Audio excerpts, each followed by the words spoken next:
Hello guys, GS study में आप सभी का स्वागत है। आज के टॉपिक में हम बात करेंगे गरीबी। गरीबी होती क्या है और गरीबी के प्रकार कौन कौन से हैं, इससे संबंधित समितियों के बारे में जो एग्जाम्स में बार बार पूछी जाती है। गरीबी को मापन की विधि के बारे में, सरकार द्वारा गरीबी उन्मूलन के तहत चलाए गए योजनाओं के बारे में, सरकार की उपयोग विधि के बारे में, लोरेंज वक्र, गिनी गुणांक के बारे में। और यदि आप चैनल पर नए हो तो चैनल को सब्सक्राइब कीजिएगा। और 22 दिसंबर 2025 से मिशन 2026 के नाम से हमारा नया बैच स्टार्ट हो रहा है उत्तराखंड की आगामी परीक्षाओं से संबंधित क्विक रिवीजन के लिए, और प्रैक्टिस सेट भी होंगे उसमें। बात करते हैं आज के टॉपिक के बारे में, गरीबी। पॉवर्टी, गरीबी होती क्या है? गरीबी से अभिप्राय है जीवन के लिए न्यूनतम उपभोग आवश्यकताओं को प्राप्त करने की अयोग्यता को हम गरीबी कहते हैं। गरीबी के प्रकार दो होती है, एक सापेक्षिक गरीबी और एक निरपेक्ष गरीबी। बात करें सापेक्षिक गरीबी की। सापेक्षिक गरीबी तब होती है जब किसी व्यक्ति या समूह की आय, संपत्ति या जीवन स्तर उस समाज के औसत व्यक्ति की तुलना में बहुत कम होता है। सापेक्षिक गरीबी से स्पष्ट होता है कि विभिन्न आय वर्गों के बीच कितनी विषमता है। सापेक्षिक गरीबी की व्याख्या देश के अंदर आय में पाए जाने वाली असमानताओं के रूप में की जाती है। बात करें निरपेक्ष गरीबी की। निरपेक्ष गरीबी तब होती है जब कोई व्यक्ति अपनी बुनियादी जरूरतें जैसे भोजन, साफ पानी, आवास, कपड़ा, स्वच्छता, स्वास्थ्य सेवाएं और शिक्षा को पूरा करने में असमर्थ हो, तो वह एक निरपेक्ष गरीबी होती है। भारत में निरपेक्ष गरीबी का अनुमान लगाने के लिए गरीबी रेखा की धारणा का प्रयोग किया जाता है। गरीबी ज्ञात करने की इस विधि को हेड काउंट विधि कहते हैं। इस विधि में कुल जनसंख्या में शामिल उन व्यक्तियों को गिना जाता है जो गरीबी रेखा से नीचे हैं। भारत में गरीबी मापन में इस विधि का प्रयोग करते हैं। निर्धनता का श्रेणीकरण 3 है। नंबर 1, चिरकालिक निर्धनता। उदाहरण के तौर पर अनियमित मजदूर, भूमि रहित श्रमिक। अल्पकालिक निर्धनता, कुछ समय के लिए आई हुई निर्धनता जैसे मौसमी मजदूरी, अनियमित निर्धन। और गैर निर्धन की बात करें जो कभी निर्धन नहीं होते हैं। इसी में हम बात करें गरीबी चाल या गरीबी का दुष्क्रम। निर्धनता के दुष्चक्र की अवधारणा दी थी सबसे पहले रैगनर नरकस द्वारा। उन्होंने गरीबी के विभिन्न आयाम एक दूसरे से अंतर संबंध होते हैं बताया। जैसे गरीबी के विभिन्न पहलू आर्थिक, सामाजिक, शैक्षिक, स्वास्थ्य एक दूसरे से जुड़े होते हैं और एक दूसरे को प्रभावित करते हैं। यह आपस में एक दुष्चक्र बनाते हैं जिसे निर्धनता जाल कहते हैं। गरीबी के दुष्चक्र का राष्ट्रीय स्वरूप की बात करें तो इसका राष्ट्रीय स्वरूप अस्थिरता है। जैसे बेरोजगारी की निर्धनता, उसके बाद आता है निम्न प्रति व्यक्ति आय, निम्न स्वास्थ्य और शिक्षा का स्तर, निम्न उत्पादकता, बचत एवं निवेश की निम्न दर, आर्थिक समृद्धि एवं विकास की निम्न दर, और वापस से घूमकर फिर नंबर 1 पर ही आ जाता है। इस चक्र को गरीबी का दुष्चक्र कहा जाता है। और गरीबी के दुष्चक्र की व्यक्तिगत रूप से व्याख्या की जाए तो इसमें आते हैं परिवार में गरीबी, बच्चे के पालन पोषण में गरीबी, बेहतर खान पान, स्वास्थ्य, शिक्षा का अभाव, अशिक्षा के वजह से कौशल का कम विकास होना, कौशल विकास न होने से रोजगार प्राप्त करने में परेशानी, रोजगार न मिलने के कारण गरीबी के स्तर को तोड़ने में विफलता होना, और वापस से परिवार में गरीबी। गरीबी के 2 चक्र, एक राष्ट्रीय स्वरूप के अनुसार, दूसरा व्यक्तिगत स्वरूप के अनुसार। गरीबी की अलग अलग विधियां की गई है। समय समय पर लोरेंज वक्र से गिनी गुणांक के माध्यम से गरीबी को नापा गया। बात करें लोरेंज वक्र विधि की। लोरेंज वक्र विधि परिभाषा होती है कि लोरेंज वक्र एक ऐसा ग्राफ है जो किसी देश में आय या धन के वितरण को दर्शाता है और यह बताता है कि जनसंख्या के विभिन्न प्रतिशत वर्गों के पास कुल आय या धन का कितना प्रतिशत है। लोरेंज वक्र का विकास 1905 में मैक्स ओ लोरेंज, अमेरिकी अर्थशास्त्री थे, उन्होंने किया था। लोरेंज वक्र को लाने का उद्देश्य था कि आय असमानता धन वितरण और जनसंख्या के भीतर संसाधनों के अन्य वितरण को मापना था। लोरेंज वक्र हर बिंदु उन व्यक्तियों को प्रदर्शित करता है जो निश्चित आय के प्रतिशत के नीचे होते हैं। लोरेंज वक्र में 45 डिग्री को पूर्ण समता रेखा या निरपेक्ष समता रेखा कहा जाता है। ये 45 डिग्री है, इसे मैप में भी समझाया गया है। 45 डिग्री से पता चलता है, और जो इससे नीचे 45 डिग्री से नीचे मान होता है वे निरपेक्ष गरीबी को रिप्रेजेंट करते हैं। लोरेंज वक्र जितना ही निरपेक्ष समता रेखा के पास होगा, आय की विषमता उतनी ही कम होगी, व्यक्ति की आय उतनी ही अलग अलग होती रहेगी। बात करें गिनी गुणांक भी लोरेंज वक्र के तरह आय असमानताओं के लिए मापने के लिए उपयोग किया जाता है।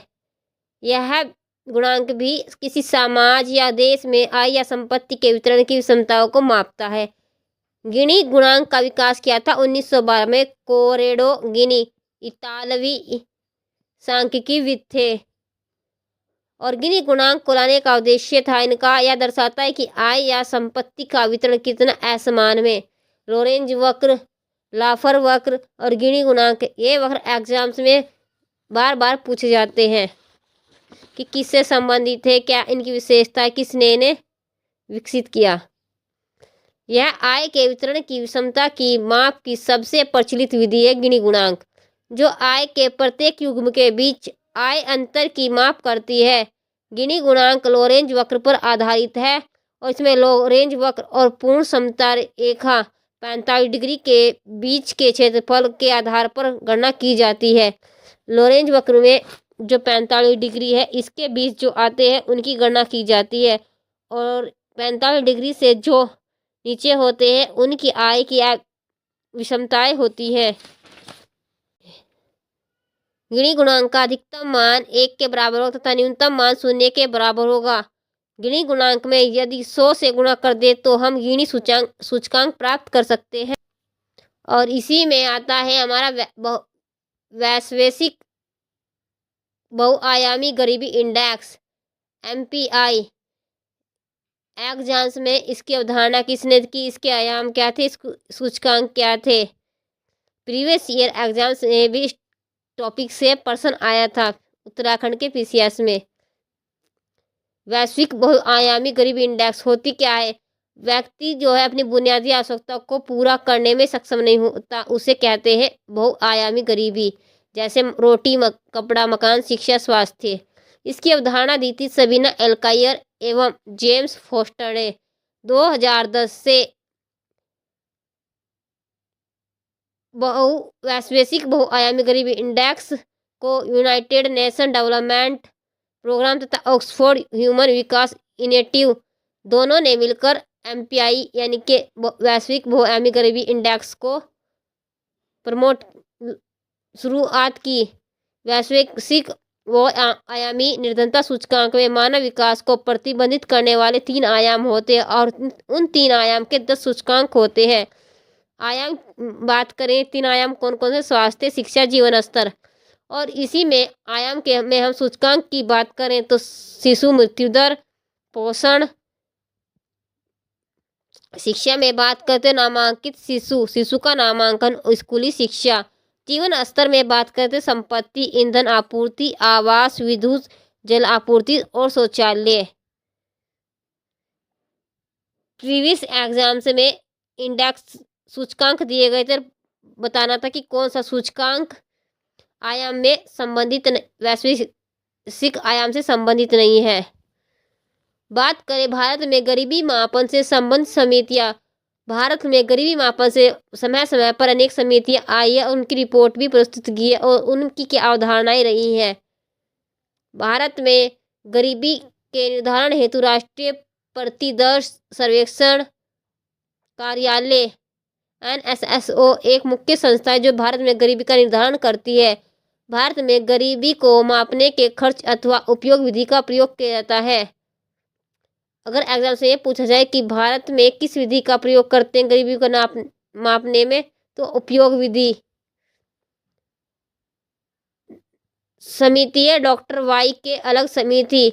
इसका गठन किया था 1977 में और रिपोर्ट दी थी जनवरी 1979 में। इस समिति ने प्रतिदिन कैलोरी की खपत पर आधारित निर्देशांक जारी किए थे कि प्रत्येक व्यक्ति को प्रतिदिन कितनी कैलोरी की आवश्यकता होती है। ग्रामीण क्षेत्र में बात करें तो 2400 कैलोरी प्रति व्यक्ति प्रतिदिन और शहरी क्षेत्र में बात करें तो 2100 कैलोरी प्रति व्यक्ति प्रतिदिन। इसके बाद दूसरी समिति लकड़वाला समिति, इसका गठन हुआ था 1989 में और रिपोर्ट दी थी 1993 में। इस समिति ने ग्रामीण और शहरी निर्धनता के लिए अलग अलग मूल्य सूचकांकों की बात की थी। नंबर 3 है सुरेश तेंदुलकर समिति। इस समिति का गठन 2005 में हुआ और 2009 में इन्होंने रिपोर्ट प्रस्तुत की। इनके अनुसार ग्रामीण क्षेत्र में 27 रुपये प्रति व्यक्ति प्रतिदिन और शहरी क्षेत्र में 33 रुपये प्रति व्यक्ति प्रतिदिन खर्च होना चाहिए। वाई के अलग समिति ने कैलोरी में रिपोर्ट प्रस्तुत की थी और तेंदुलकर समिति ने पैसे में यानी कि रुपए में प्रति व्यक्ति कितना खर्च होना चाहिए इसकी व्याख्या की थी। इस समिति ने गरीबी के बहुआयामी रूप को स्वीकार किया और प्रतिदिन व्यक्ति के खर्च पर गरीबी के रेखा का निर्धारण किया। इसके बाद आई समिति सी रंगराजन समिति। गठन हुआ था 2012 में और रिपोर्ट प्रस्तुत की थी 2014 में। इस समिति ने अखिल भारतीय स्तर पर ग्रामीण क्षेत्र में 972 रुपये प्रति व्यक्ति मासिक खर्च बताया और शहरी क्षेत्र में 1407 रुपये प्रति व्यक्ति मासिक खर्च बताया। उपभोग व्यय को गरीबी रेखा के रूप में परिभाषित भी किया था सही तरह से किसने, सी रंगराजन समिति ने। अरविंद पनगड़िया टास्क फोर्स समिति। गठन हुआ मार्च 2015 में। इसे लाने का उद्देश्य था कि भारत में निर्धनता के आकलन हेतु विधि का सुझाव देना। इस टास्क फोर्स द्वारा eliminating poverty, creating jobs and strengthening social programme के माध्यम से रिपोर्ट प्रस्तुत की। इनकी रिपोर्ट का नाम था eliminating poverty, creating jobs and strengthening social programme. इस रिपोर्ट में गरीबी से संबंधित निम्नलिखित 2 पहलुओं की चर्चा की गई। नंबर 1, भारत में गरीबी का निर्धारण अथवा मापन किस प्रकार या किस आधार पर किया जाना चाहिए। नंबर 2, भारत में गरीबी उन्मूलन के लिए क्या क्या रणनीतियाँ एवं कार्यक्रम बनाए जाने चाहिए। भारत सरकार एवं नीति आयोग द्वारा इस रिपोर्ट पर अभी विचार नहीं किया गया है। अभी वर्तमान तक इस रिपोर्ट पर कोई रिपोर्ट प्रस्तुत नहीं की भारत सरकार ने।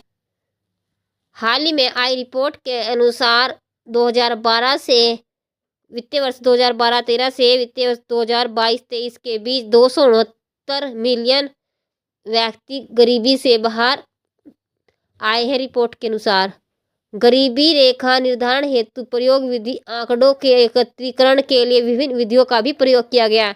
नंबर 1, समान संदर्भ अवधि 1993-94 में आई थी एनएसओ के द्वारा।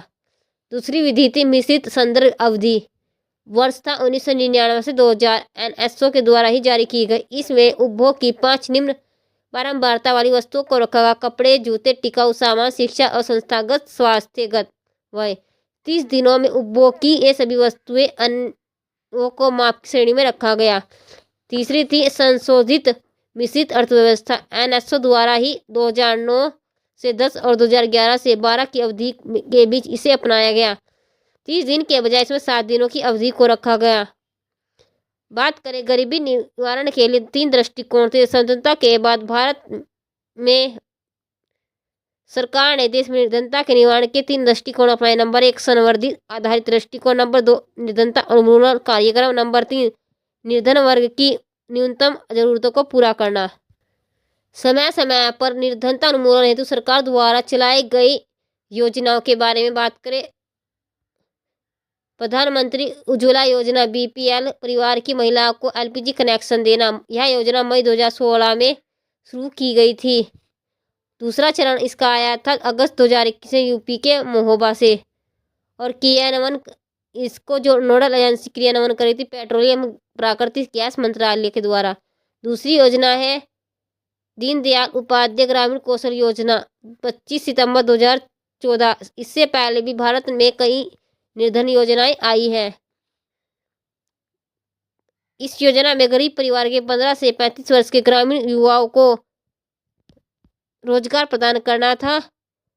ग्रामीण कौशल में और क्रियान्वयन कर रहा था ग्रामीण विकास मंत्रालय।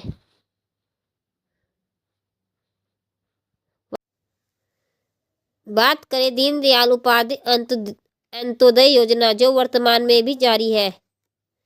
यह 25 सितंबर 2014 को शुरू की गई थी और इसका उद्देश्य कौशल विकास और अन्य उपायों के माध्यम से आजीविका के अवसरों में वृद्धि कर शहरी गरीबी को कम करना था।